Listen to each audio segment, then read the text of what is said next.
Hi అండి, welcome to అమ్మా channel. ఈరోజు మాత్రానికి టమాటా పప్పు చేసిన, అంతేకాకుండా గోంగూర చట్నీ, టమాటా పప్పు గోంగూర చట్నీ, బెండకాయ కర్రీ.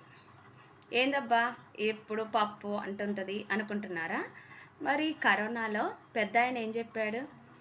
కేసీఆర్ సార్ ఏం చెప్పారు? మంచిగా పప్పుచారు వండుకొని తిని మంచిగా ఇంట్లో ఉండండి అని చెప్పాడు. పెద్ద ఆయన మంచిగానే చెప్పారు కదా, పెద్ద ఆయన మాట వినాలి కదా. మరి అప్పుడు మరి కమ్మంగా వేడివేడిగా పప్పుచారులు అలాంటివి వండుకొని తినాం. మరి ఈ కార్తీక మాసంలో కూడా మంచిగా కూరగాయలు వండుకొని తిందాం. పప్పులు టమాటాలు మంచిగా వేడివేడిగా అన్నంలోకి టమాటా పప్పు, అంతేకాకుండా వంకాయ కర్రీస్, మంచి కూరగాయలు ఉంటాయిగా, ఫ్రెష్గా వండుకొని తినండి. ఆరోగ్యానికి కూడా మంచిది. పెద్ద ఆయన మర్చిపోతామో చెప్పు? కరోనాలో ఒక్క మాట విన్నా, ఒక్క మాట చూస్తే అది మర్చిపోం కదా, గుర్తుపెట్టుకోవాలి ఎల్లప్పుడు.